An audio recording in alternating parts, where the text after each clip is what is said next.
जित यो विशाल जनसभामा उपस्थित जनयुद्ध र नेपाली क्रान्तिका नायक तथा नेकपा माओवादी केन्द्रका आदरणीय अध्यक्ष कमरेड प्रचण्ड, जनआन्दोलनका नायक र पछिल्लो कम्युनिस्ट आन्दोलनका स्थापित व्यक्तित्व नेकपा एकीकृत समाजवादीका आदरणीय अध्यक्ष कमरेड माधव नेपाल, मधेस आन्दोलनको नेता समाजवादी मोर्चाका सदस्य कमरेड महेन्द्र राय यादव, चारवटै पार्टीका सचिवालयका सहयोद्धा कमरेडहरू, आदरणीय नेता कमरेडहरू, मञ्चमा आसीन नेता कमरेडहरू, आदरणीय शहीद परिवार, बेपत्ता योद्धाका परिवार, घाइते कमरेडहरू, पत्रकार बन्धुहरू र प्रतिगामी षड्यन्त्रको विरुद्धमा चुनौती दिनको लागि यो काठमाडौँको मैदानमा उपस्थित हुनुभएका नौजवान साथीहरू, आदरणीय सम्पूर्ण जनसमुदायहरूमा समाजवादी मोर्चा नेपाल र नेपाल कम्युनिस्ट पार्टीको तर्फबाट म यहाँ सबैलाई जुझारु लाल सलाम र अभिवादन गर्न चाहन्छु। स्वीकार्नुहोला। आदरणीय जनसमुदायहरू, नेता कमरेडहरू, हामी यो देशका गणतन्त्रका नागरिकहरू हौं। हामी खडा छौं काठमाडौँमा। आज हामी गणतन्त्रका लागि लड्ने पछिल्ला योद्धाहरू हौं। 400 वर्ष पहिले हाम्रा अग्रजहरूले पार गरेको यात्रा नेपाली जनताहरूले 400 वर्षपछि कठिन लडाईं, त्याग, तपस्या, बलिदान, थुप्रा सङ्घर्षको बीचबाट गणतन्त्रमा हामी पुगेका छौं। नेपाली जनता 21औं शताब्दीका गणतन्त्र प्राप्त गर्ने गौरवशाली नेपाली जनताहरू हुन्। हामी नेपाली जनताप्रति गौरव गर्न चाहन्छौं। हामी नेपालका राजनीतिक शक्तिहरू विश्वले धेरै कामहरू गरिसक्दाखेरि पनि सामन्तवादको पैतालामुनि दबिएको अँध्यारो शासन, दलालहरूले रजाई गरेको दलालहरूको शासनको विरुद्धमा 21औं शताब्दीमा हुङ्कार गरेर लडेर सामन्तवादका जन्जिरहरूलाई तोड्ने गणतन्त्र पक्षधरहरू हामी गणतन्त्रका नेताहरू हौं, नायकहरू हौं, बलिदान गर्ने योद्धाहरू भन्ने कुरालाई हामी सबैले मनन गर्नुपर्दछ। हामी सबैलाई थाहा छ, गणतन्त्र आएपछि केही मान्छेहरूको उठिवास भएको छ नेपालमा। हामीले दुईवटा दुश्मनहरूको विरुद्धमा लडेका हौं। हामी दुईवटा बन्धनहरूको विरुद्धमा लडेका हौं। दुईवटा समस्याको विरुद्धमा लडेका हौं। दुईवटा प्रवृत्तिको विरुद्धमा सँगै लडेका हौं। हामीले सामन्तवादको विरुद्धमा लडेका हौं। हामीले दलाल पुँजीवादको विरुद्धमा लडेका हौं। एउटा बन्धनलाई नेपाली जनताले उठ्नै नसक्ने गरी सामन्तवादी बन्धन, सामन्तवादी प्रवृत्ति, सामन्तवादी हैकम र अधिनायकत्वलाई नेपाली जनताले परास्त गरेर गणतन्त्रमा प्रवेश गरेका हौं। हामी यहाँसम्म आइपुगेका छौं। आज मान्छेहरू जसले हारे लडाईँमा, जसले सत्ता गुमाए, जसले स्वर्ग ढाल्यो, जसले स्वर्गको आनन्दलाई भङ्ग भएको महसुस गरेका छन्, ती तत्त्वहरूले विदेशीहरूको उक्साहटमा देशमा हराइएका जनताको बलद्वारा धुलो परेका सामन्ती तत्त्वहरूका बचेखुचेका तत्त्वहरूद्वारा षड्यन्त्र गरेर गणतन्त्रको विरुद्धमा अहिले फेरि एउटा षड्यन्त्र चलिरहेको छ। हामीले बुझिरहेका छौं, देखिरहेका छौं। आदरणीय जनसमुदायहरू, हामी गणतन्त्रसम्म आएका छौं। नेपाली जनताका चाहनाहरू पुरै सम्बोधन भएका छैनन्। हामीलाई राम्रो जानकारी छ, हामीलाई राम्रोसँग थाहा छ। तर हामीलाई यो पनि थाहा छ कि नेपाली जनताहरू गणतन्त्रसम्म गौरव गर्छन्। गणतन्त्रबाट पछि फर्किने होइन। केही मान्छेहरूले, केही तत्त्वहरूले अहिले फेरि गणतन्त्र उल्टाएर राजतन्त्रको वकालत गरिरहेका छन्, राजतन्त्र फर्काउने कुरा गरिरहेका छन्। हामी यो मैदानबाट चुनौती दिन चाहन्छौँ र भन्न चाहन्छौँ, हामीलाई प्रभुहरूको खाँचो छैन, हामीलाई महासामन्तहरूको खाँचो छैन, हामीलाई सामन्ती तत्त्वहरूको खाँचो छैन, हामीलाई पैताला मुनि जनतालाई धुलोसरी पनि नटेर्ने सामन्तवादी हैकम चलाउने प्रवृत्तिहरूको हामीलाई चाहिँ खाँचो छैन, शासकहरूको हामीलाई खाँचो छैन। हामीले धेरै नै त्याग गरेका छौं, धेरै नै दुःख गरेका छौं र यहाँसम्म यो ल्याइ पुर्याएका छौं। हामीलाई थाहा छ, हामीलाई दलाल पुँजीवाद पनि खप्न गाह्रो भइरहेको छ। आजको दिनमा दलाल पुँजीपतिहरूले नेपाली जनताको बलिदान, त्यागबाट आएको परिवर्तनमाथि कब्जा जमाएर, नेपाली किसान मजदुरहरूको बलिदानबाट आएको परिवर्तनमाथि कब्जा जमाएर नेपाली जनतालाई जसरी दमन गरिरहेका छन् र उत्पीडन गरिरहेका छन्, त्यो बोझबाट हामी मुक्त हुन चाहन्छौँ, त्यसलाई हामी फ्याँक्न चाहन्छौँ। अब भन्नुहोस् त, हामी दलालहरूको सत्ताबाट पनि पीडित आजित मान्छेहरूलाई फेरि ध्वस्त भएको सामन्तीका भूतहरूले अर्को बोझ थप्न खोजेपछि के हामी स्वीकार्छौँ? गाडी चढ्ने दलालहरूको हैकम ठेक्न नसकेका नेपाली जनताहरू घोडा चढ्ने सामन्तहरू आयो भने के होला नेपालमा? तपाईँ हामीले भोगेका छैनौँ, हामीलाई थाहा छैन। त्यसैले आदरणीय जनसमुदायहरू, यात्रा पश्चगमनको होइन हो। नेपाली राजनीतिले हामीलाई 3 बाटोमा लिएर छुपाइदिएको छ। कता जाने नेपाली जनताले फेरि सोच्नु पर्ने भएको छ। नेपालको यात्रा लड्दै लड्दै आज हामी एउटा चौबाटोमा त्रिबाटोमा आइपुगेका जस्तो भएका छौँ। हाम्रो अगाडि केही ढोकाहरू छन्।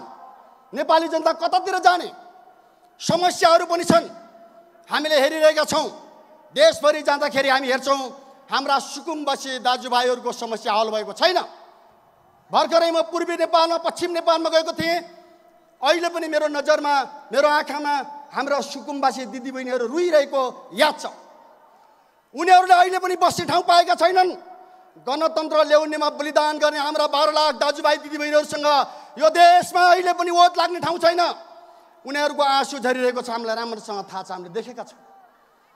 उनीसँग ओत लाग्ने ठाउँ छैन।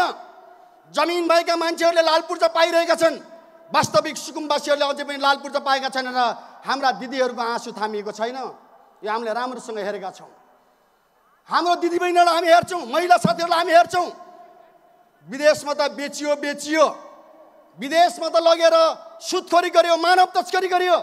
आज काठमाडौँमै दिनदहाडै बेच्ने एउटा षड्यन्त्र चल्दैछ र संसदमा, यो गफास्टरहरूको संसदमा चेलीबेटीहरूको बेच्चेलाई खोल्ने, रेड लाइट खोल्ने बहस चलिरहेको छ र ती दिदीबहिनीहरूको पीडा पनि हामीलाई राम्रोसँग थाहा छ। महिलाहरूलाई बाँच्नको निम्ति पुरुषहरूको अधिकार सँगसँगै हिँडाउनुको सट्टा 21औं शताब्दीमा काठमाडौँमा शरीर बेच्न दिनुपर्छ भनेर संसदमा बहस जो भइरहेको छ, त्यसको पीडा पनि हामीलाई राम्रोसँग थाहा छ।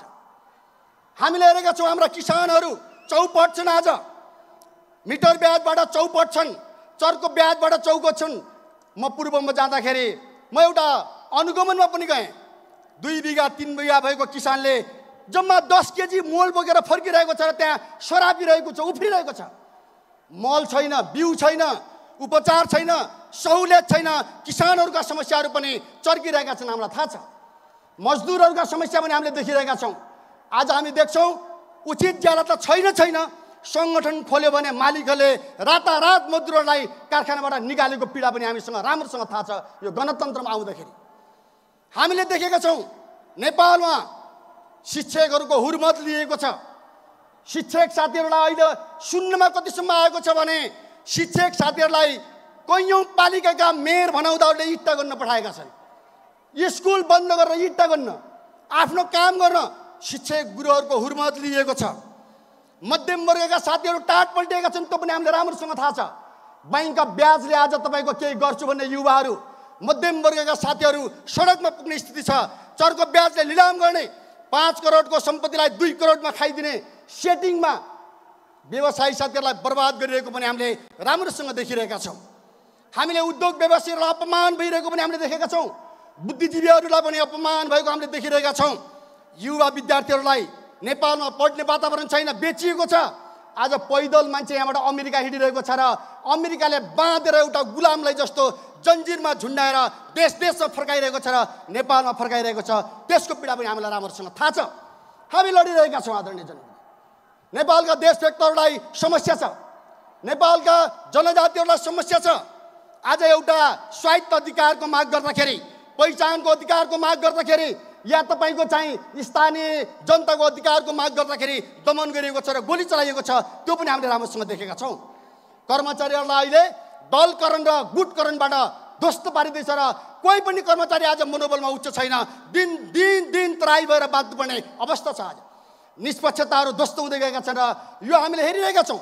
तर यी सबैको बिचबाट के नेपाल पछि फर्किन सम्भव छ? यो समस्याहरू छन्, हामीले बुझेका छौँ। तर यसको मतलब के नेपाल तपाईँको 47 सालमा फर्किन सम्भव छ? के तपाईँको 19 सालमा फर्किन सम्भव छ? के सामन्तवादमा फर्किन सम्भव छ?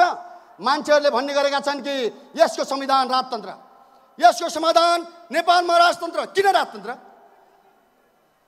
250 वर्षको राजतन्त्रले के गर्यो? आइरहेका नयाँ पुस्ताले बुझ्ने जरुरी छ। नेपालमा सामन्तवाद कस्तो थियो हाम्रो पुस्तालेसम्म राम्रोसँग अनुभव गरेका छौँ।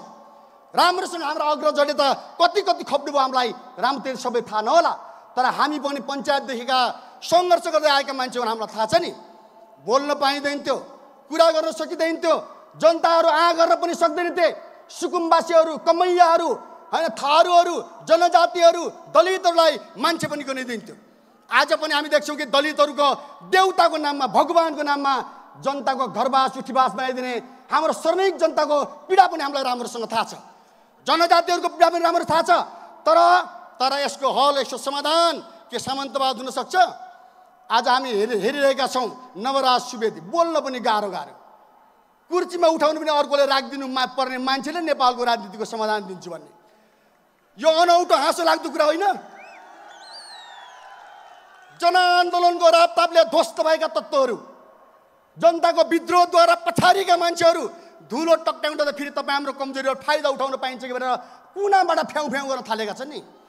हामीले हेरिरहेका छौँ केही उटपटाङ मान्छेहरू, केही तपाईँका चाहिँ विभिन्न आन्दोलनमा बदनाम भएका तत्त्वहरू सब गठजोड गरेर गेरु वस्त्रधारीहरू, विभिन्न खालका तत्त्वहरू, विभिन्न खालका प्रवृत्तिहरू गठजोड गरेर राजतन्त्र फर्काउने जो कुरा भइरहेको छ, राजतन्त्र फर्केर हुन्छ कि यहाँ के हुने हो? फर्केर आदरणीय जनसमुदायहरू,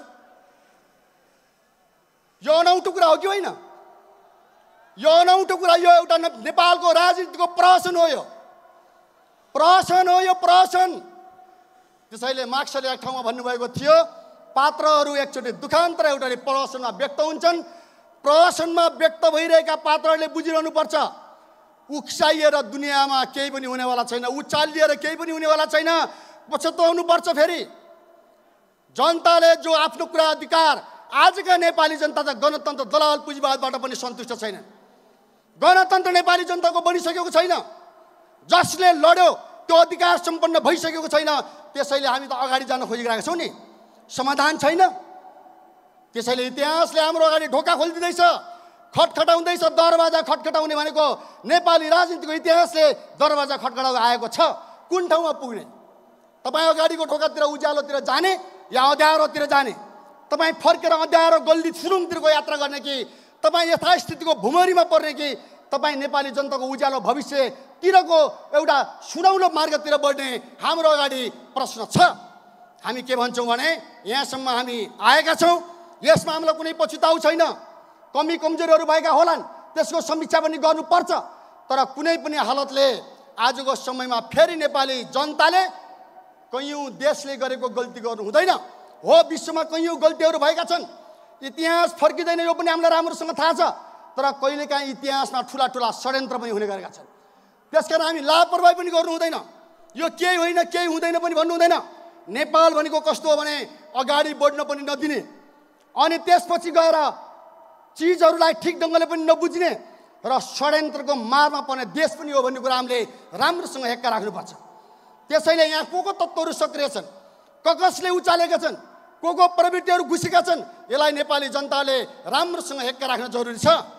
काठमाडौँमा जुन हल्ला चलिरहेको छ, यो काठमाडौँ मात्रैको हल्ला हो कि यो विश्व राजनीतिको ध्रुवीकरणको एउटा प्रभाव पनि हो? यो नेपाली जनताले राम्रोसँग बुझ्नुपर्छ। शक्ति केन्द्रहरूको दबावमा आज साना देशहरू पर्दै गएका छन्, हामीले देखिरहेका छौँ। सबै विद्या विधाताहरू या नेताहरू, उनीहरूलाई दयामाया, साना देशहरूलाई दयामाया गर्ने, होइन, नेतृत्व गर्ने टाइपले पनि सोचिरहेको हामी संसारभरि हेरिरहेका छौँ।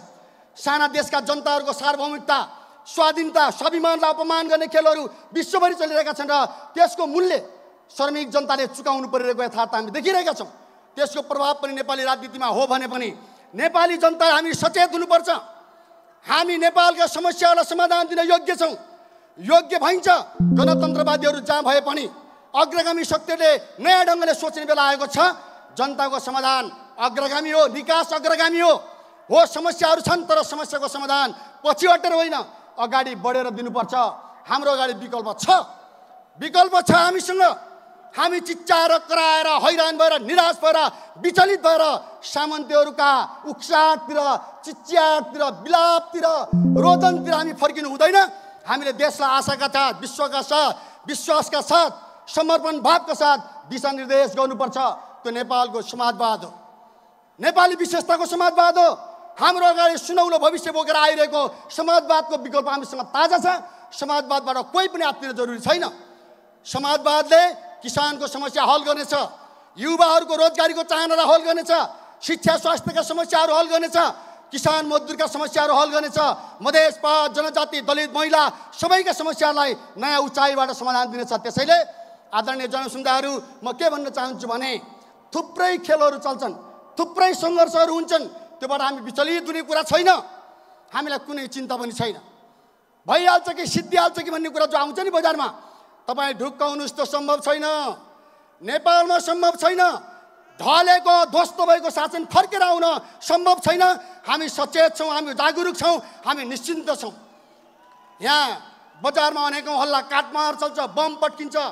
श्वेत उग्रवादीहरू श्वेत खालका तपाईँको चाहिँ विभिन्न खालका चाहिँ अराजकतावादीहरूको चाहिँ हामी हल्ला सुनिरहेका छौँ।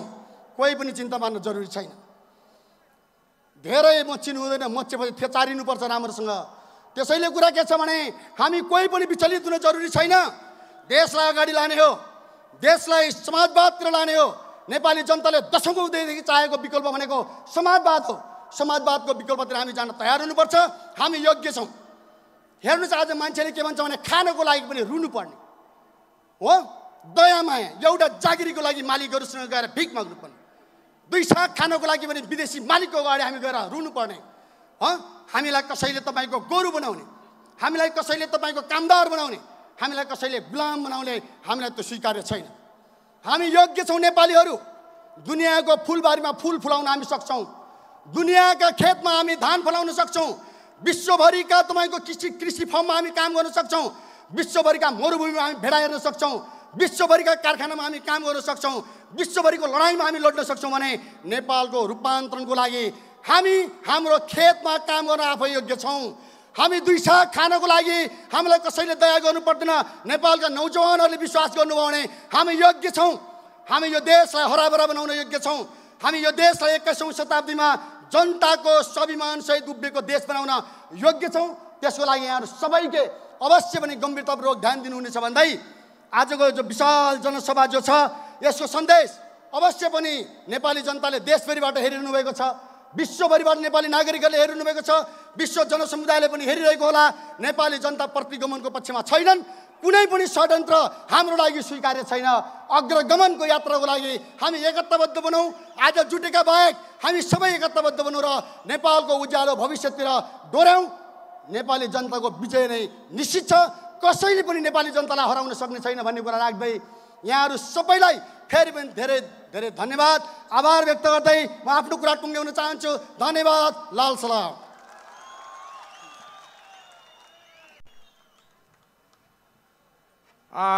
धन्यवाद कमरेड विप्लव सिंहलाई आफ्नो महत्त्वपूर्ण र उत्तेजनात्मक विचार प्रस्तुतिको निम्ति, धारणा प्रस्तुतिको निम्ति। आदरणीय जनसमुदायहरू, फेरि पनि तपाईँहरूको बिचमा हामी विचार र धारणाहरू प्रस्तुत गर्ने कार्यक्रम नै अगाडि सार्दैछौँ। अब नेपाल कम्युनिस्ट पार्टी एकीकृत समाजवादीका अध्यक्ष, पूर्व प्रधानमन्त्री, नेपालको क्रान्ति आन्दोलन र जनआन्दोलनमा नेतृत्वदायी भूमिका निर्वाह गरेर आउनुभएका ऐतिहासिक व्यक्तित्व र अहिले देशमा जसरी सामन्ती चलखेलहरू भइराखेका छन् र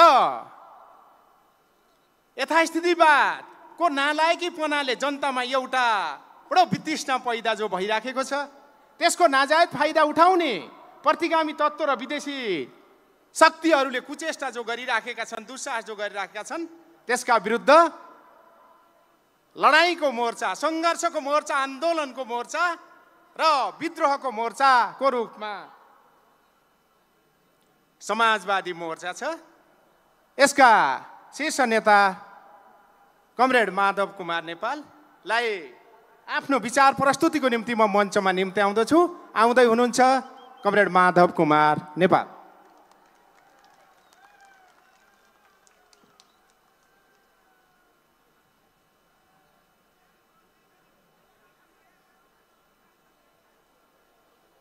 आजको यस विशाल जनसभा समाजवादी मोर्चाले आयोजना गरेको यो जनसभाका आदरणीय जनसमुदायहरू, यहाँ उपस्थित हुनुभएका नेपाल कम्युनिस्ट पार्टी माओवादी केन्द्रका अध्यक्ष पूर्व प्रधानमन्त्री कोड पुष्पकमल दाहाल प्रचण्ड, त्यसै गरी नेपाल कम्युनिस्ट पार्टीका महासचिव कोड विप्लव सिंह, नेपाल समाजवादी पार्टीका अध्यक्ष कोड महेन्द्र राय यादव, समाजवादी मोर्चामा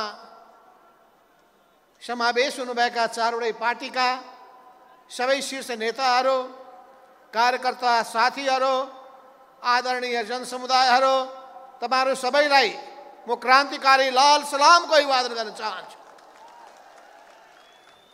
आज यो भृकुटी मण्डपको अगाडिको प्राङ्गणमा उभिएर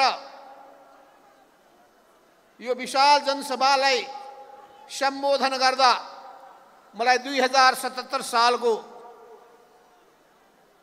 पुष महिनाको यस्तै सभाको याद भइरहेछ।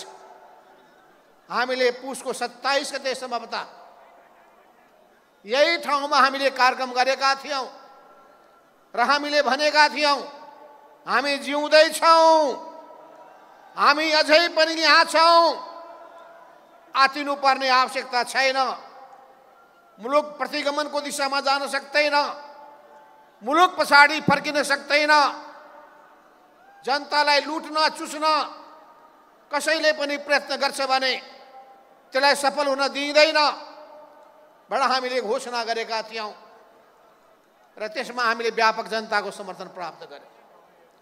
आजको यो कार्यक्रममा उपस्थित हुँदाखेरि मलाई सम्झना भइरहेछ 2062 सालको मङ्सिर 4 गते बुटवलमा आयोजना गरिएको त्यो विशाल राजतन्त्रलाई उन्मूलन गर्ने पहिलो घोषणा गरेर मैदानमा उत्रिएको तत्कालीन त्यो बेलाको पार्टी नेकपा एमाले, जुन पार्टीको मै थिएँ प्रमुख, त्यहाँ जब हामीले कार्यक्रम गरेका थियौँ कसैले पत्याएका थिएनन्, कसैले विश्वास गरेका थिएनन्। हामीले जब जनतामा सन्देश लिएर गयौँ, मान्छेको भव्य उपस्थिति भयो, त्यो बेलामा मैले भनेका थिएँ यो त कास्टिङ मात्रै हो। आजको पनि यो कार्यक्रम नेपालको राजनीतिमा एउटा कास्टिङ मात्रै हो। त्यस हुनाले प्रतिगामी शक्तिहरू होसियार, अब यो मुलुक शाही वंशतर्फ फर्किन सक्दैन, अब यो मुलुक राणा तन्त्रतर्फ फर्किन सक्दैन, अब यो मुलुक वंशको शासन, परिवारको शासन तर्फ फर्किन सक्दैन। अहिले संसारमा जनता स्वाधीन भएका छन्, सार्वभौमसत्ता सम्पन्न छन्, उनीहरू कसैको पनि दासता स्वीकार गर्न तयार छैनन्। नेपाली जनता पनि कसैको दास बन्न चाहँदैनन्। हामी हेरौँ 240 वर्षको शाहवंशको इतिहास, हामी हेरौँ 104 वर्षको राणाकालीन शासनको इतिहास हामी भोग्छौँ।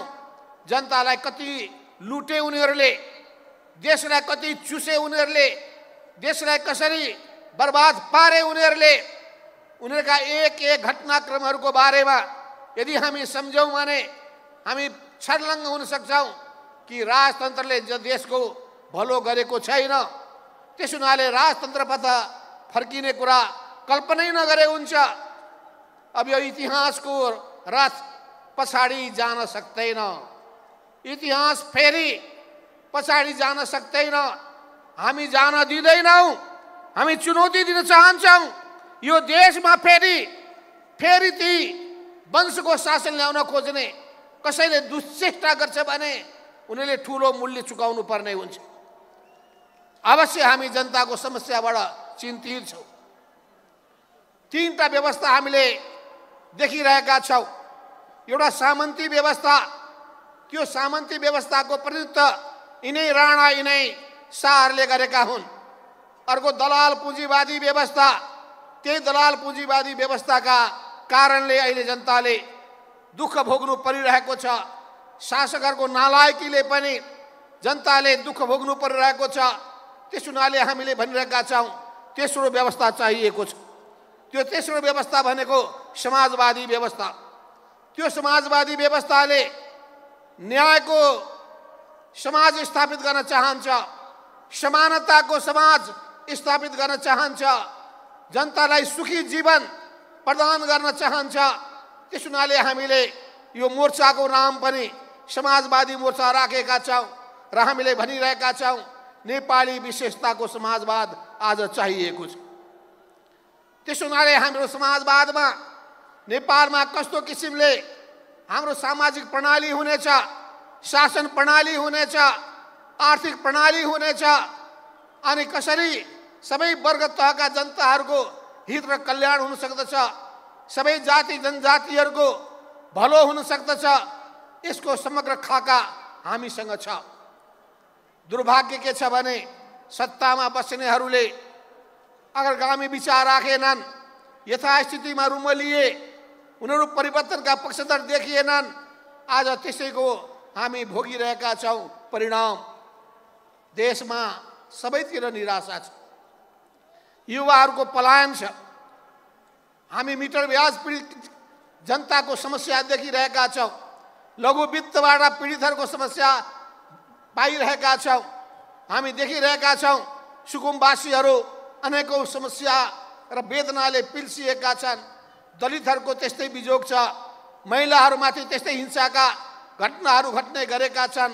अन्तर्जातीय विवाह गर्न खोज्दाखेरि मान्छेको ज्यान लिने गरिएको छ। सरकार तमासे भएर बसेको छ।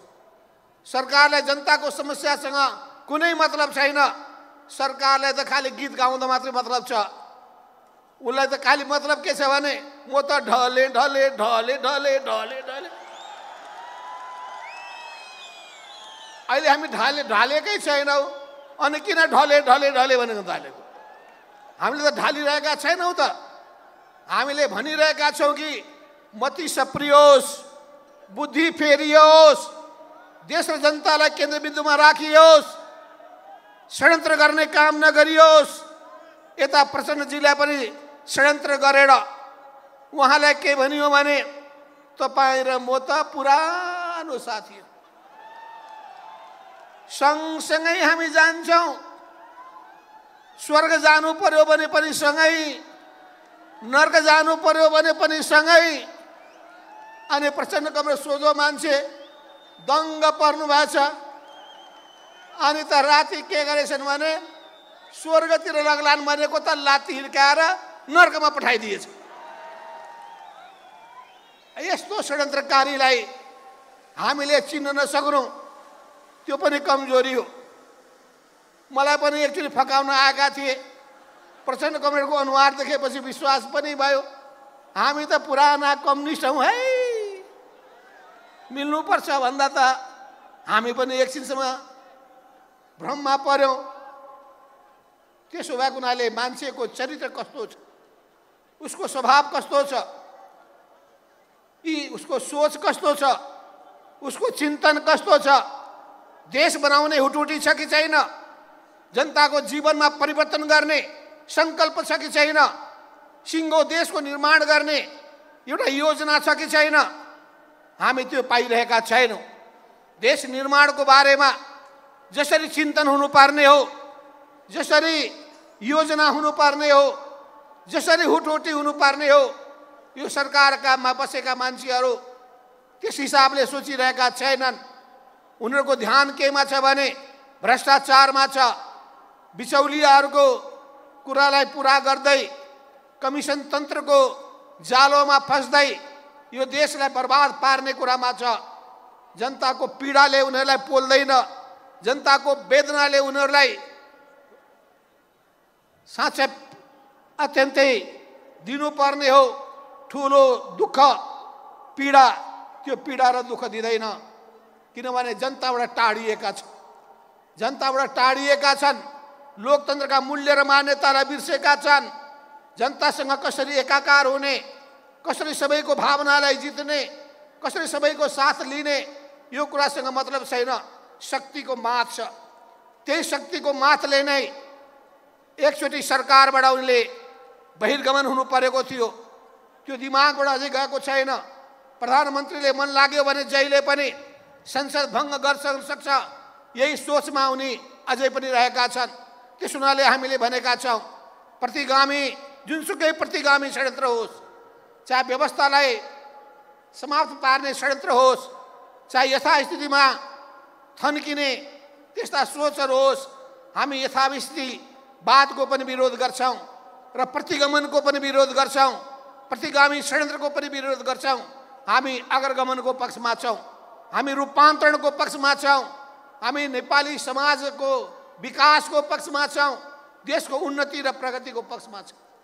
त्यसको निम्ति कस्तो किसिमको कृषि लिने हो, किसानको मन कसरी जित्ने हो, मजदुरको साथ कसरी लिने हो, बुद्धिजीवी समुदाय, चाहे शिक्षकहरू हुन्, चाहे प्राध्यापकहरू हुन्, चाहे युवा विद्यार्थीहरू हुन्, चाहे महिलाहरू हुन्, आदिवासी जनजातिहरू हुन्, मुस्लिमहरू हुन्, चाहे मधेसी समुदाय किन हुन्, थारू समुदाय किन हुन्, मेचीदेखि महाकालीसम्मका अल्पसङ्ख्यक समुदाय किन हुन्, ती सबैको हितलाई केन्द्रबिन्दुमा राखेर चल्नुपर्छ। हामी केन्द्रबिन्दुमा राखेर अगाडि बढ्न चाहन्छौँ र हामीले आफ्नो समयमा राम्रो काम गरेर देखाएका छौँ। चुनौतीका साथ भन्न चाहन्छु, म नेपालको राजनीतिक इतिहासमा हामीले खेलेका भूमिकाहरू एक भूमिकाको बारेमा चुनौतीका साथ भन्न चाहन्छौँ। देशको हितलाई केन्द्रबिन्दुमा राखेर, जनताको स्वार्थलाई केन्द्रबिन्दुमा राखेर, परिवर्तनको सोचलाई केन्द्रबिन्दुमा राखेर हामी अगाडि बढेका छौँ।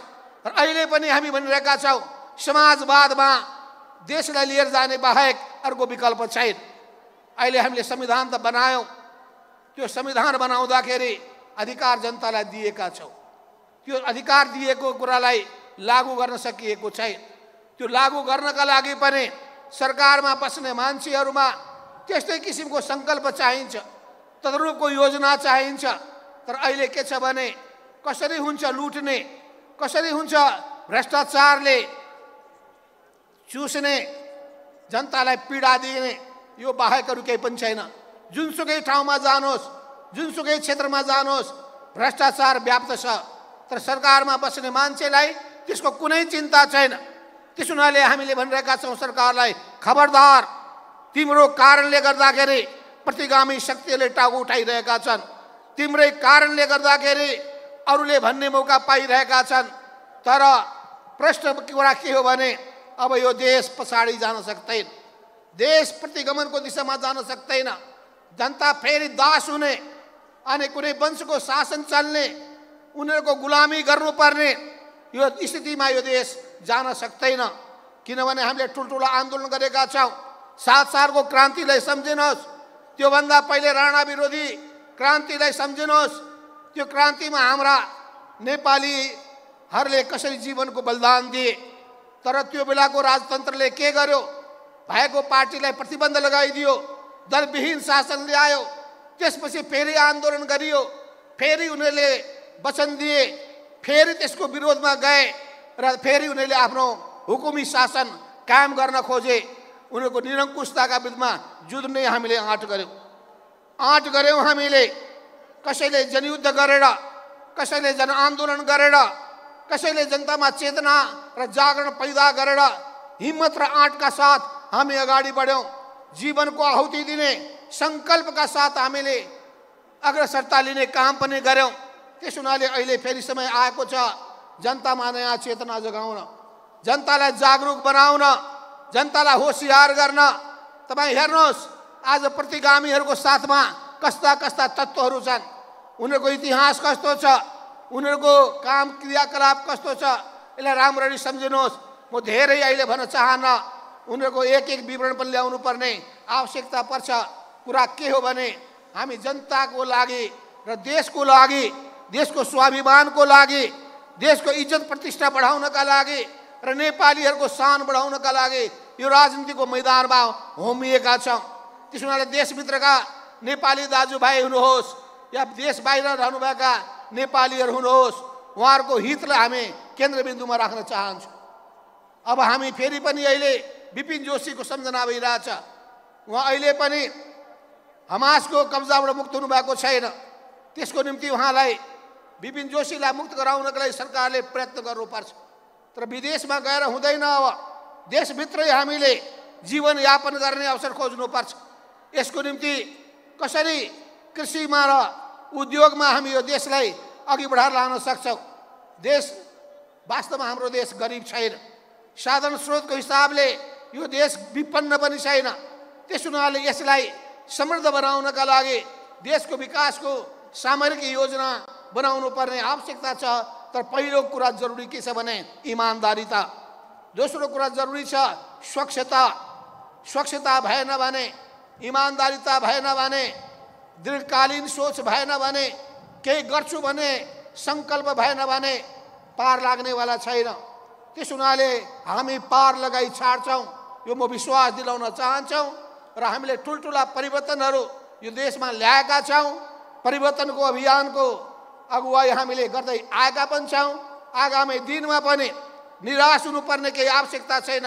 म युवा साथीहरूलाई भन्न चाहन्छु, म सबै आम जनसमुदायलाई भन्न चाहन्छु, तपाईँहरू निराश नहुनुहोस्, तर चिन्नुहोस् कुन पार्टीलाई साथ दिनुपर्ने हो, कुन नेतालाई साथ दिनुपर्ने हो। ती पार्टीसँग, ती नेतासँग देश विकासको योजना छ कि छैन, के को योजना छ, के खाका छ, के छ विकल्प, केही विकल्प छँदै छैन। कुनै दर्शन छैन, कुनै सिद्धान्त छैन, कुनै कार्यक्रम छैन, कुनै योजना छैन। गफ ठुल्ठुला गरेका छन्। त्यस्ताहरूको पछि भ्रममा पर्नुपर्ने कुनै आवश्यकता छैन।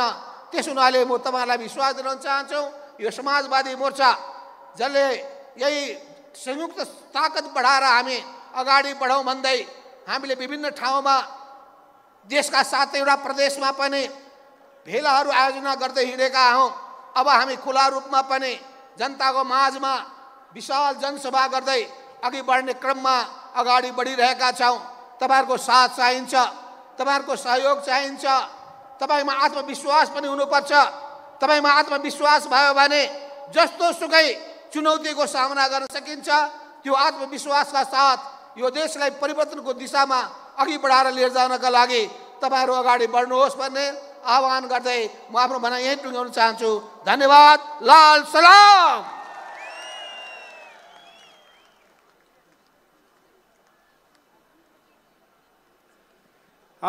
धन्यवाद कमरेड माधव नेपाललाई ऐतिहासिक र महत्त्वपूर्ण मन्तव्यका निम्ति। कमरेडहरू र आदरणीय जनसमुदायहरू, पत्रकार साथीहरू, हामी कार्यक्रमको अन्तिमतिर प्रवेश गरेका छौँ। हामीसँग अन्तिम वक्ता आउँदै हुनुहुन्छ तपाईँहरूको बिचमा। म निम्त्याउँदैछु। तपाईँहरूलाई थाहा छ नेपालमा जुन अहिले गणतन्त्र स्थापना भएको छ, गणतन्त्र स्थापनाको निम्ति क्रान्तिकारी कम्युनिस्ट पार्टी बनाएर नेपालमा त्यो बेलाको नेपाली क्रान्तिको कार्यदिशा विकास गरेर त्यसको नेतृत्व व्यावहारिक दृष्टिले गर्न 10 वर्षको जनयुद्धको सुरुवात गर्ने जनयुद्धका नेता, गणतन्त्र नेपालका संस्थापक र नायक र नेपालको क्रान्तिकारी आन्दोलन र नेपालको राष्ट्रिय आन्दोलनका शीर्ष नेतृत्व नेपाल कम्युनिस्ट पार्टी माओवादी केन्द्रका अध्यक्ष तथा पूर्व प्रधानमन्त्री कमरेड प्रचण्डलाई आफ्नो सारगर्भी र महत्त्वपूर्ण मन्तव्यको निम्ति मञ्चमा निम्त्याउँदछु। आउँदै हुनुहुन्छ कमरेड प्रचण्ड।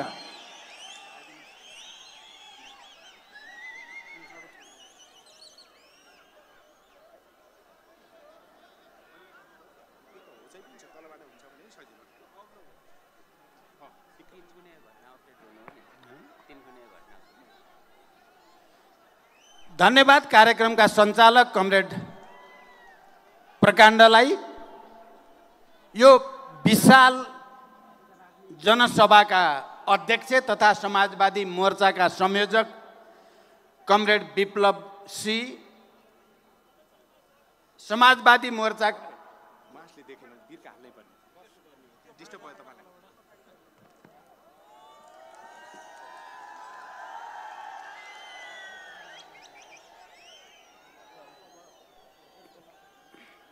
समाजवादी मोर्चाका नेता, नेपाल कम्युनिस्ट पार्टी एकीकृत समाजवादीका अध्यक्ष तथा पूर्व प्रधानमन्त्री कमरेड माधव कुमार नेपाल, नेपाल समाजवादी पार्टीका अध्यक्ष पूर्व मन्त्री कमरेड महेन्द्र राय यादव, संयुक्त मोर्चामा या हाम्रो यो समाजवादी मोर्चामा आबद्ध सबै पार्टीका नेता साथीहरू, उपस्थित सबै पार्टीका कार्यकर्ता र आदरणीय जनसमुदाय, सबभन्दा पहिला म यहाँहरू सबैलाई मेरो आफ्नो तर्फबाट अभिवादन फेरि एकचोटि भन्न चाहन्छु। स्वीकार्नुहोस् क्रान्तिकारी अभिवादन, लाल सलाम। आदरणीय जनसमुदाय, आजको दिन चैत्र 15 गते नेपालको राजनैतिक आन्दोलनको इतिहासमा एउटा महत्त्वपूर्ण दिनका रूपमा अब अङ्कित भइसकेको छ। एकातिर गणतन्त्रवादीहरूको विरोध प्रदर्शन र सभा, अर्कोतिर राजावादीहरूको प्रतिगामी सभा एकै दिन पारियो। आजको दिन सबभन्दा पहिला गणतन्त्रवादी मोर्चाको हैसियतले हाम्रो समाजवादी मोर्चाबाट चैत्र 15 गते काठमाडौँमा प्रदर्शन गर्ने र सभा गर्ने घोषणा गरिएको थियो र हामीले घोषणा गरिसकेपछि राजावादीहरूले पनि आजकै दिन प्रदर्शन र सभा राख्ने घोषणा गरे। त्यसबाट उनीहरू कहीँ न कहीँ वातावरणलाई धमिल्याउन चाहने, उत्तेजित पार्न चाहने, आतंकित पार्न चाहने मनसायता देखिएकै थियो।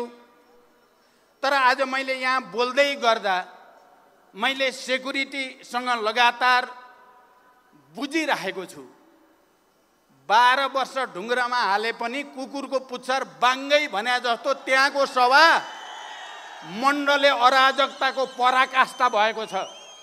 तीनकुने अहिले मण्डले अराजकताको, सबै प्रतिगामी निरङ्कुशतावादीहरूको एउटा प्रतीक जस्तो बनेर देखिएको छ। त्यहाँ घरमा आगो लगाएका छन् मण्डलेहरूले, त्यहाँ पुलिसमाथि ढुङ्गा प्रहार गरेका छन् मण्डलेहरूले। उनीहरूले चाहेका छन् के 1-2 जना मान्छे मरुन् र देशभरि आतंक फैलियोस् भन्ने चाहेका छन्। त्यो राजावादीहरूको चरित्र हो। हामी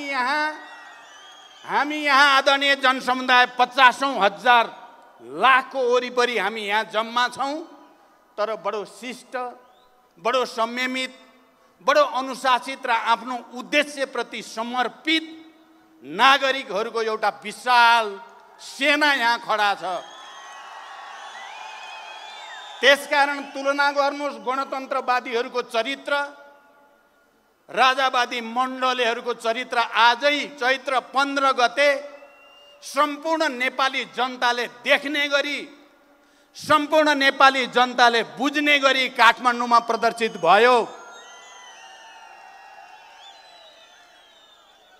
म उनीहरूलाई चुनौतीको साथ फेरि एकचोटि भन्न चाहन्छु, नेपाली जनताको र नेपालका राजनीतिक दलहरूको उदारतालाई कमजोरी ठानेर इतिहासलाई पछाडि फर्काउने दुस्साहस नगरियोस्।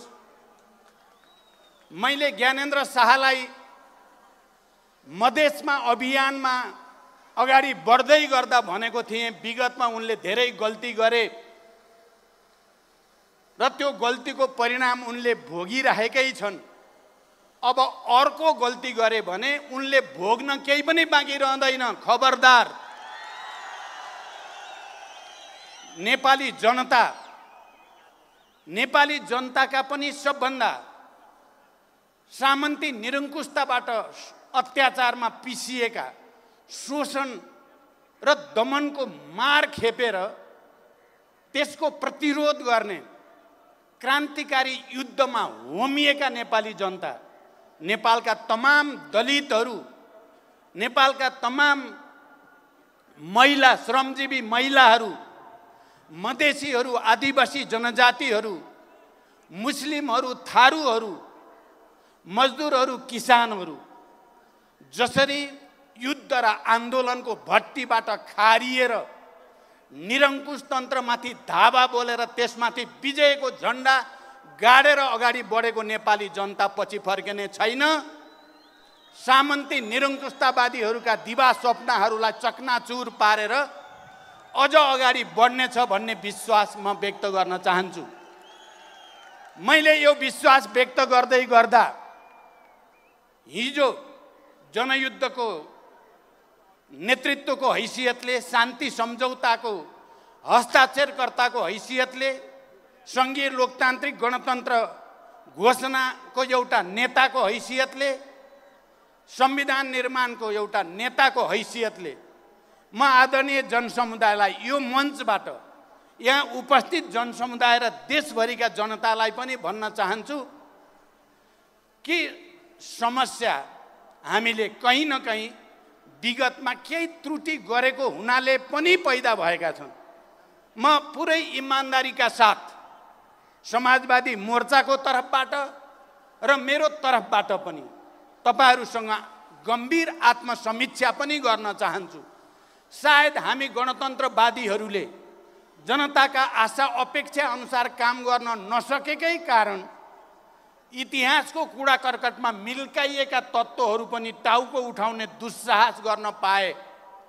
त्यसकारण अरूलाई गाली गर्नुभन्दा पहिला म सम्पूर्ण जनसमुदायसँग गणतन्त्रवादी नेताको हैसियतले पहिला आत्मआलोचना गर्न चाहन्छु, आत्मसमीक्षा गर्न चाहन्छु र हामी ती गल्तीबाट शिक्षा लिएर फेरि एकचोटि जनताका पक्षमा, मजदुर किसानका पक्षमा, उत्पीडित वर्ग, जाति, क्षेत्र, लिङ्ग, समुदायको पक्षमा, सम्पूर्ण शहीद परिवार, बेपत्ता योद्धा परिवार, शहीदका सपना, बेपत्ता योद्धाका सपना, घाइते अपङ्गका सपना, सम्पूर्ण नेपाली जनताका सपना पुरा गर्न अर्को एउटा नयाँ क्रान्तिको नेतृत्व गर्न हामी तयार भएको घोषणा म गर्न चाहन्छु।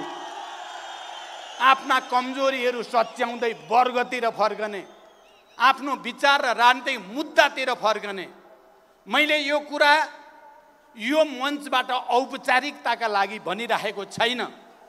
तपाईहरूले देख्नु भएको छ, हामीले तराई मधेसमा हुलाकी मार्ग केन्द्रित अभियान भन्दै त्यहाँका सबै उत्पीडित वर्ग, जाति, क्षेत्र, समुदाय सबैसँग आत्मसमीक्षा सहित हामी तपाईहरूसँग जोडिन्छौँ भन्दै हिँडेको यथार्थ सहित र समाजवादी मोर्चामा हामीले गरिरहेको छलफल समेतका आधारमा म भनिरहेको छु, हामी आफ्ना कमजोरी सच्याएर गणतन्त्रलाई अझ राम्रो गणतन्त्रमा, यो लोकतान्त्रिक गणतन्त्रलाई समाजवादी गणतन्त्रमा, अहिलेको समावेशी समानुपातिक प्रतिनिधित्व प्रणालीलाई अझ व्यापक, अझ पूर्ण रूप दिने प्रक्रियामा हामी एउटा नयाँ आन्दोलनको, एउटा नयाँ क्रान्तिको नेतृत्वद्वारा अहिलेका समस्याहरू, अहिले देखिएका अन्योलहरूको समाधान गर्न चाहन्छौँ।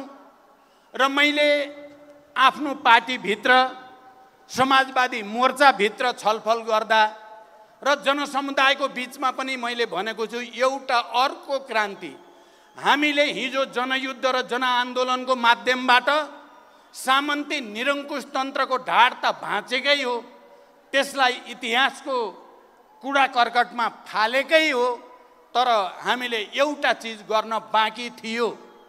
किनकि आजको युग 20औं शताब्दी र 21औं शताब्दीको आजको युगमा आदरणीय जनसमुदाय, सामन्ती निरङ्कुश तन्त्र समूल रूपले त्यति बेलासम्म नष्ट हुन सक्दैन जबसम्म क्रान्तिले दलाल र नोकरशाही पुँजीवादलाई पनि सँगसँगै गाड्न सक्दैन तबसम्म देश मुक्त हुन सक्दैन। हामीले सामन्ती निरङ्कुश तन्त्रलाई त पछारेकै हो नेपाली जनताले, तर यो देशमा दलाल पुँजीवाद, नोकरशाही पुँजीवाद, जो वैदेशिक प्रतिक्रियावाद र साम्राज्यवादसँग हजार किसिमले जोडिएको हुन्छ आजको युगमा, त्यो दलाल पुँजीवादको साइनो, त्यसको घाँटी सामन्ती निरङ्कुशतावादीहरूसँग पनि जोडिएको हुन्छ। तपाईँ हामीले अहिले हेऱ्यो भने व्याख्या गर्ने समय छैन।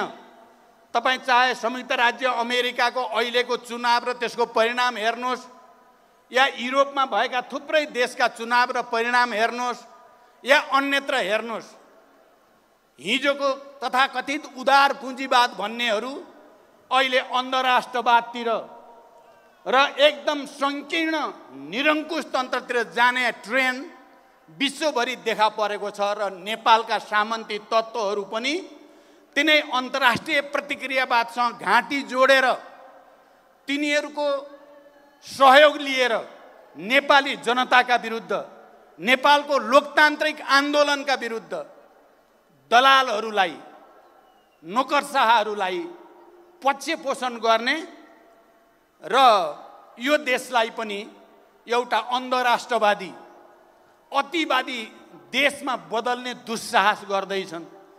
त्यसकारण आदरणीय जनसमुदाय एउटा अर्को आन्दोलन, सामन्ती निरङ्कुशतालाई सम्पूर्ण रूपले परास्त गर्नको लागि दलाल पुँजीवादलाई परास्त गर्न जरुरी छ। मलाई लामो व्याख्या गर्ने, सैद्धान्तिक व्याख्या गर्ने समय छैन, सायद यो मञ्च त्यसको लागि पनि होइन। म यति भन्न चाहन्छु, हामी गणतन्त्रवादीले केही कमजोरी गरेको हुनाले दलालहरूले पनि, नोकरशाहहरूले पनि र बिचौलियाहरूले पनि थुप्रै लाभ लिने अवसर प्राप्त गरे। यो निष्कर्ष सहित मैले र हामी सहभागी दलहरू सरकारको नेतृत्व पछिल्लो पटक गर्दै गर्दा भ्रष्टाचारका विरुद्ध सुशासनका पक्षमा एउटा लडाईँ छेडेकै हो। हामीले सामाजिक विभेदका विरुद्ध सामाजिक न्यायका पक्षमा, यो देशका सबै उत्पीडित वर्ग समुदायका पक्षमा, चाहे त्यो मिटर ब्याजको कुरा होस्, चाहे त्यो नागरिकताको समस्या कुरा होस्, चाहे त्यो सामाजिक सुरक्षासँग सम्बन्धित कुरा होस्, हामीले केही रिकर्ड बनाउन खोजेकै हो। सबभन्दा ठुलो कुरो भ्रष्टाचारका विरुद्ध हामीले एउटा अभियान चलायौँ जसले दलालहरूको स्वार्थमा प्रहार गर्यो। आदरणीय जनसमुदाय, म गम्भीर कुरा यहाँहरूसँग अपिल गर्दैछु, दलाल पुँजीपतिहरूको र तिनका बिचौलियाहरूको स्वार्थमा प्रहार गर्यो। तिनीहरूको सेटिङ, रातारात अरबौँ कमाउने खेल मैले 3 चोटि प्रधानमन्त्री हुँदा जो देखेँ, यो खेल भत्काउनै पर्छ भन्ने सङ्कल्पसहित यो षड्यन्त्र र यो सेटिङ 2-4 जनाले नेपाली जनताको रगत पसिना चुसेर अरबौँ रातारात कमाउने सेटिङवाला खेल, म एउटा कम्युनिस्ट नेता हुनुको नाताले, गणतन्त्रवादी नेता हुनुको नाताले, हजारौँ शहीदहरू हाम्रो नेतृत्व अन्तर्गत बलिदान गरेको र त्यसको जिम्मेवारी भएको नाताले पनि मैले र हाम्रो पार्टीले, हाम्रो सरकारले यो पटक भ्रष्टाचारीका विरुद्ध, चाहे त्यो राजनीतिक दलसँग सम्बन्धित भ्रष्टाचारी होस्, चाहे त्यो कर्मचारी तन्त्रभित्रको भ्रष्टाचारी होस्, चाहे त्यो भूमाफिया होस्, राज्यको र जनताको सम्पत्ति व्यक्तिका नाममा गरेर करोडौँ अरबौँ कमाउनेहरू हुन्, चाहे ती बिचौलिया हुन्, त्यो सेटिङ भत्काउन खोजेकै हो। र यही खोजे बापत नै ती सबै तत्त्वहरू मिलेर हामीलाई तथाकथित सङ्ख्याको बलमा सरकारबाट बाहिर जान बाध्य पारे। मैले सदनमा विश्वासको मत लिँदै गर्दा भनेको तपाईँहरू सबैले सुन्नु भएकै छ। म त्यतापट्टि पनि अहिले समय लिन चाहन्न। अहिले माधवजीले भन्नुभयो, केपीजीले स्वर्ग र नर्कको कुरा 4 घन्टा बसेर भनेको कुरा, उहाँले व्याख्या जे भएको त्यही भन्नुभयो, तर निष्कर्ष त्यो होइन। किन होइन भन्छु भने, मलाई नर्कतिर उनी स्वर्गतिर गएको होइन, उनी नर्कतिर मलाई स्वर्गतिर फर्काइदिए हो। मलाई जनतातिर फर्कन बाध्य पारे। आफू दलाल पुँजीपति बिचौलियाको सेटिङमा गएर उनी दलालको पनि दलाल भए, नर्क त उनी गए। मलाई र हाम्रो आन्दोलनलाई स्वर्गमा जान प्रेरित गरे, त्यस अर्थमा त धन्यवाद छ केपी ओलीलाई। सायद उनले त्यसो नगरेको अझै हामी रुमल्ली राख्थ्यौँ कि। त्यसकारण नकारात्मक गुरु त मान्न पर्छ उनलाई। अहिले पनि उनी उल्टो उल्टो गरी हिँडेका छन्, उल्टो उल्टो। अहिले अब धेरै कुरा भन्न समय छैन। कुलमानसम्म आउँदा सबै कुरा क्लियर भएको छ, जनता सबै क्लियर छ। कतिपयले भन्छन् यो कुलमानको व्यक्तिको कुरा भनेर पनि भन्ने गर्छन्, उनीहरूले भ्रम छर्न खोज्छन्। यो सवाल कुलमान व्यक्तिको होइन, सुशासन र कुशासनको हो। भ्रष्ट र दलालहरू र राष्ट्रभक्त र देशभक्तहरूको कुरा हो यो लडाईँ त्यो हो। आज उनको पक्षमा देशभरि जनतामा किन सहानुभूति पैदा भयो? एउटा मामुली सहसचिव, त्यसको पक्षमा यत्रो जनमत किन भयो भन्दा यो लडाईँ व्यक्तिको लडाईँ होइन, यो प्रणालीको लडाईँ हो, यो प्रवृत्तिको लडाईँ हो, यो सुशासन र कुशासनको बीचको लडाईँ हो। म अझै पनि गणतन्त्रमा सँगै हिँडेका, शान्ति सम्झौतामा सँगै हिँडेका ती दलहरूलाई एकचोटि छातीमा हात राखेर आफ्ना गल्ती कमजोरीको समीक्षा गर्न म आग्रह गर्न चाहन्छु। तपाईहरू गणतन्त्रवादी हुनुहुन्छ त अब तपाईहरू त गणतन्त्रको मर्म, लोकतन्त्रको मूल्य मान्यताका विपरीत दलालहरू र बिचौलियाको हितका निम्ति काम गर्ने चुत्थो दलालका दलाल बन्नुभएको छ, विचार गर्नुभएको छ। म यो मञ्चबाट तपाईहरूलाई फेरि पनि एकचोटि आत्मसमीक्षा गर्न, हामी कहाँ पुगियो, किन जनतामा यति धेरै असन्तुष्टि, यति धेरै विरोध, आक्रोश पैदा भइराखेको छ भन्ने कुराको समीक्षा गर्न र आफूलाई जनतातिर फर्काउन, लोकतान्त्रिक मूल्यतिर फर्काउन। अझै पनि किनकि तपाईहरू हिजोका संविधान सभा र गणतन्त्रका सहयात्री हुनुको नाताले हामीले अहिलेसम्म तपाईहरूलाई खबरदारी मात्रै भनेका छौँ।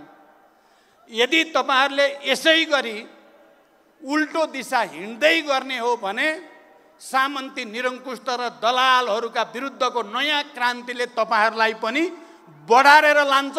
हेक्का गर्नु होला, होस गर्नु होला। यो म कुनै आवेगमा भनेको छैन, इतिहासको तथ्य यही नै हो। तपाईहरू जनतातिर फर्किनु भएन, आफ्नो आत्मसमीक्षा गर्नु भएन र बिचौलियाका 2-4 करोड 2-4 अरबको पछि दौडिराख्नु भयो भने तपाईहरूको हविगत पनि सामन्ती, निरङ्कुशतावादीहरू, तानाशाहहरू, दलालहरू जस्तै अबको क्रान्तिको तारो तपाईहरू पनि हुनुहुन्छ। हाम्रो चाहना छ तपाईहरूका विरुद्ध तीर सोझ्याउन नपरोस्। तपाईहरूले गणतान्त्रिक मूल्य मान्यता अनुसार अगाडि आउने र इमान्दारिता साथ राष्ट्र र जनताको पक्षमा, गणतन्त्रको पक्षमा, यो देशका उत्पीडित वर्ग, जाति, क्षेत्र, समुदायको पक्षमा लड्ने हाम्रो मोर्चासँग सहकार्य गर्न आउनुहोस् आत्मालोचना सहित। यदि तपाईँ आउने जस्तो त देखिएको छैन। मैले यो बिचमा अलिकति हेरेको छु, तपाईहरूले कतिको नोट गर्नुभएको छ। मैले विश्वासको मत लिँदै गर्दा बरु नेपाली कङ्ग्रेसका सभापति शेरबहादुर देउवालाई इमान्दार भने, किनकि उहाँले त्यो दिन, जुन दिन 4 घण्टा मलाई केपीजीले चिल्लो घसिराख्नुभयो, तपाईँ र म यस्ता मित्र भनिराख्नुभयो र आज 4 केही पनि भएको छैन, हस्ताक्षर भएकै छैन, काङ्ग्रेससँग मिल्छु त म भन्ने राख्नु भएको थियो। उहाँले 4 बजे भेटौँ भन्नुभयो। मैले शेरबहादुरजीलाई फोन गरेँ, के हो तपाईँहरूको त केही नै भएको छैन अरे अहिलेसम्म, पत्रिकामा त सबै हस्ताक्षर भयो भनेर आएछ, केपीजी मैसँग हुनुहुन्छ, उहाँले त केही नै भएको छैन भन्नुहुन्छ, साँचो कुरा के हो भनेर सोधेँ मैले। म ढाँट्न जान्दिनँ भने हो शेरबहादुरजीले, म ढाँट्न जान्दिनँ, हस्ताक्षर भइसक्यो, अब भेट्नुको केही अर्थ छैन, सरकार अब अर्को बनिसक्यो भनेर उहाँले भनेको हुनाले त्यस अर्थमा मैले नेपाली काङ्ग्रेसको नेतामा बरु लोकतान्त्रिक नैतिकताको केही न केही बाँकी रहेछ। आफूलाई कम्युनिस्ट र एमाले भन्ने नेताको नैतिकताको धरातल कति तल भन्ने कुरा मैले त्यति बेला नै भनेको थिएँ। अहिले पनि तपाईहरुले हेर्नुभयो, हामीले भन्यौं सदनमा, सबै प्रतिपक्षी दलहरू सबै मिलेर भन्यौं कुलमानको विषय व्यक्तिको विषय होइन, यो कुशासन र सुशासनको विषय हो। त्यसकारण प्रधानमन्त्रीले आएर जवाब दिन पर्यो। चित्तबुद्ध जवाब दिए भने हामी हेरौँला, जवाब चित्तबुद्ध भएन भने हाम्रो आन्दोलन अझ अगाडि बढ्छ भनेका थियौँ। हामीले बढिरहेको छ। तर उहाँले लोकतन्त्रको र यो अहिलेको संविधानको मर्म अनुसार प्रधानमन्त्री जवाफदेही हुनुपर्ने सदनप्रति हो, प्रतिनिधि सभाप्रति जवाफदेही हुनुपर्ने ठाउँमा त्यहाँ चाहिँ म जान्न, त्यहाँ म जवाफ दिन्न, म जाँदै जान्न भएर बाहिर पब्लिकली भनेपछि उहाँमा लोकतन्त्रको संविधानवादको या यो प्रवृत्ति केही पनि छैन भन्ने कुरा प्रष्ट भयो र हामीले भन्यौं यदि उहाँले आएर जवाफ दिने होइन भने हाम्रो आन्दोलन अझ अगाडि बढ्दै जान्छ, छोडिँदैन भनेर हामीले भनेका छौँ। यसबाट पनि बुझिन्छ कि हिजो संसद विघटन पटक संविधान मिचेर गरेर सबै लोकतान्त्रिक परिवर्तनलाई सखाप पार्ने अहिले उल्टो काम हाम्रो प्रधानमन्त्रीजीले गर्नुको अर्थ उहाँ राजावादीसँग मिले त होइन भन्ने गम्भीर प्रश्न उठ्याछ। भित्रभित्रै उहाँ हिजो पनि कहीँ न कहीँ मिल्न खोज्नुहुन्थ्यो। किनभने गणतान्त्रिक आन्दोलन हाम्रो माधव नेपालजीको नेतृत्वमा चल्दै गर्दा बैलगाडावाला सिद्धान्तको प्रतिपादक हो नि केपीजी, आउन सक्दैन गणतन्त्र। त्यहाँ उहाँलाई गणतन्त्रसँग रिस छ। उहाँले यो गणतन्त्र भनेपछि माओवादी देख्नुहुन्छ, माओवादी भनेपछि प्रचण्ड देख्नुहुन्छ, त्यसपछि कसरी सखाप पार्ने भन्ने बाहेक उहाँको दिमागमा छैन। त्यसो अहिले उल्टो काम गर्दैछ त राजावादीलाई फाइदा हुने भयो।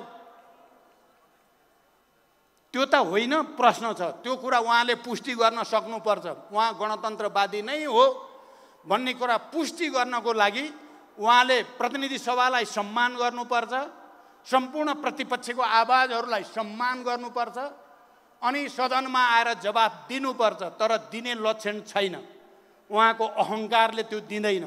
यस्तै अहङ्कारले चिजहरू बिग्रिरहेको छ। खैर जे होस्, आदरणीय जनसमुदाय, अब म दुई तीनटा कुरा भनेर टुङ्ग्याउन चाहन्छु। पहिलो कुरा, अहिले एउटा चलिरहेछ संविधान संशोधनको कुरा।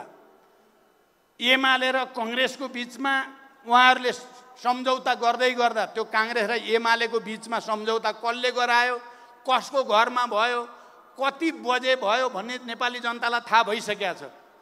दलालहरूको घरमा भयो, बिचौलियाहरूले भूमिका खेले र उनीहरूकै अनुसार रातको अँध्यारोमा 12 बजे भएको हो भन्ने सबैलाई थाहा छ। यो सबै लोकतान्त्रिक मान्यता विपरीत हो भन्ने कुरा पनि नेपाली जनतालाई थाहा भएकै छ। र उहाँले त्यति बेला संविधान संशोधनको निकै ठुलो कुरा गर्नुभयो, हामी मिलेर संविधान संशोधन गर्ने। साँच्चै उहाँहरू संविधान संशोधन गर्ने हो कि भनेर पनि एकछिन मानिसहरूलाई लाग्यो।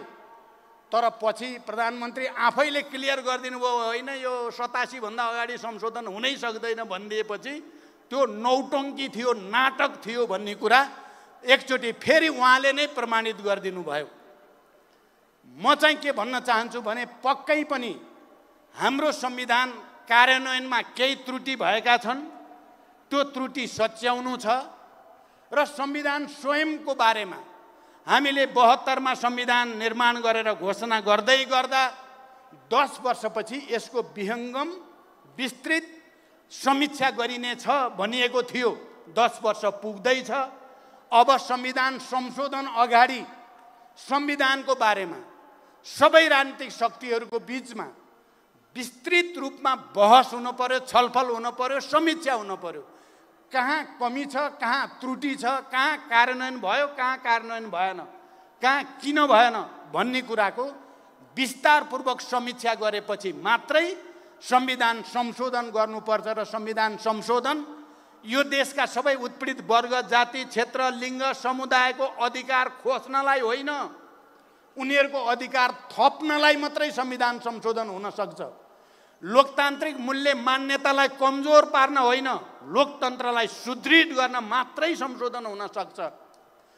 आर्थिक विकास र समृद्धिको निम्ति एउटा नयाँ खाका प्रस्तुत गर्ने हिसाबले चाहिँ संशोधन हुनुपर्दछ। मलाई व्याख्या गर्ने समय भएन, त्यसकारण म आज यो ऐतिहासिक सभामा, यो ऐतिहासिक मञ्चबाट तपाईँ आदरणीय जनसमुदायसँग अपिल गर्न चाहन्छु। हामी हाम्रो कमजोरी पनि सच्याउन चाहन्छौँ, संविधानमा भएका कमी कमजोरी पनि सच्याउन चाहन्छौँ र यो देशमा सार्वभौम भइसकेका, रैतीबाट नागरिक भएका र सार्वभौम अधिकार सम्पन्न भएका नेपाली जनतालाई रैती बनाउने कुनै पनि दुस्साहस सफल हुने छैन, सफल हुन दिइने छैन, सफल हुन दिइने छैन। मेरो यो भनाइलाई सामान्य एउटा व्यक्तिले बोलेको नठानियोस्, यो एउटा आन्दोलन हो। ती हजारौँ शहीदहरूको सपना हो, यो हजारौँ बेपत्ता योद्धाहरूको सपना हो। त्यसकारण त मैले भनेको छु, म 70+ भए पनि एउटा अर्को क्रान्तिको नेतृत्व गरेर माथि जान चाहन्छु। म यो त्यत्तिकै भएको छैन। तपाईँ हेर्नुभयो भने बिहान 5 बजेदेखि बेलुका 11 बजेसम्म तराईमा, मधेसमा, जनताको घरमा, शहीदहरूको घरमा टोयलेट जस्तो उनीहरू खुलै टोयलेटमा पनि हामी बसियो, जे खान्छन् त्यही खाइयो, त्यत्तिकै गरिएको छैन। तानाशाहहरूलाई याद रहोस्, त्यत्तिकै गरिएको छैन। एउटा अर्को क्रान्तिको तयारीको लागि नेपाली जनतासँग सिक्न मैले भन्ने गरेको थिएँ। हामी काङ्ग्रेस र एमालेसँग अलि बढी समीकरण गर्दा अलिअलि काङ्ग्रेसको रोग, अलिअलि एमालेको रोग सर्यो। यो रोगको उपचार कहाँ गएर गर्ने? अब वीर हस्पिटलमा गएर त यो उपचार हुनेवाला छैन, टिचिङमा पनि हुँदैन। यो उपचार गर्ने भनेको जनताको घरमा गएर मात्रै उपचार हुन सक्छ भनेर हामीले सोचे सम्झेर जनताको घरमा फर्किएको हो। यत्रो ठुलो आन्दोलनको नेतृत्व गरेका हामी पार्टी र नेताहरू हेरी तानाशाहहरूलाई, निरङ्कुशहरूलाई, अब मैले अस्ति प्रयोग गरेको भाषा त आज प्रयोग गर्दिनँ, आजै चाहिँ फेरि प्रयोग गरौँला। तर यो देशलाई 240 वर्षमा एउटा संसारको सबभन्दा भ्रष्ट, कङ्गाल, गरिब देश बनाउनेहरूलाई नेपाली जनताले छुट दिने छैन, हामी छुट दिने छैनौँ। हामी भित्र लागेको धुलो मैलो टकटक्याएर फेरि जनतामा गएर जनताको विशाल शक्ति निर्माण गर्नेछौँ। हामी आज मण्डलीहरूले 3 कुनेमा प्रदर्शन गरेको मण्डले गुण्डागर्दीलाई छुट दिने छैनौँ। उनीहरूले जनताको घरमा आगो लगाएका छन्, उनीहरू अरू आगजनी गर्न खोज्दैछन्। उनीहरूले चाहेका छन् 2-4 जना आफ्नै मान्छे मरे नि मरुन् बरु, तर यहाँ आतङ्क र अराजकता होस्, त्यसलाई छुट दिन सकिँदैन। त्यसकारण पुरै गम्भीरताको साथ, इमान्दारिताको साथ हामी अब सामन्ती अवशेष, दलाल नोकरशाहका विरुद्ध एकैचोटि एउटा नयाँ क्रान्तिको तयारी, एउटा नयाँ आन्दोलनको तयारी हामीले गर्नु नै छ। हामी समाजवादी मोर्चा यसको निम्ति सम्पूर्ण रूपले समर्पित भएर अगाडि बढ्ने सङ्कल्प गरेका छौँ। तपाईहरुले चारैजना नेताको कुरा सुन्नुभयो। हामी सबैको मूल कुरा एउटै छ। तर मैले भन्नुपर्दा मैले माओवादी जनयुद्धको कमान्डरको हैसियतले पनि मैले अब फेरि अर्को युद्धको आवश्यकता त अहिले देखेको छैन। शान्तिपूर्ण क्रान्ति आवश्यक छ। ईटको जवाब पत्थरले दिने गरी उनीहरूले 1000 जुटाउँछन् भने हामी 10,000, उनीहरू 10,000 जुटाउँछन् भने हामी 1 लाख, उनीहरू 1 लाख जुटाउँछन् भने हामी 10 लाख, उनीहरू 10 लाखको कुरा गर्छन् भने हामी 1 करोड ल्याएर तिनको जवाब दिन्छौँ। हामी सडकबाटै जवाब दिन्छौँ। म आदरणीय जनसमुदाय, हामीले नेपालको अर्थतन्त्रको दृष्टिकोणले पनि हामीले आत्मनिर्भर राष्ट्रिय अर्थतन्त्र तलैबाट बनाउनु छ। स्थानीय तहदेखि नै कृषिमा, पर्यटनमा, उद्योगमा, शिक्षामा, स्वास्थ्यमा, रोजगारीमा आत्मनिर्भरताको एउटा नयाँ बाटो हामी हिँड्नु छ। आदरणीय जनसमुदाय, आज म त्यो सङ्कल्प पनि तपाईँहरूको अगाडि राख्न चाहन्छु। स्थानीय तहबाट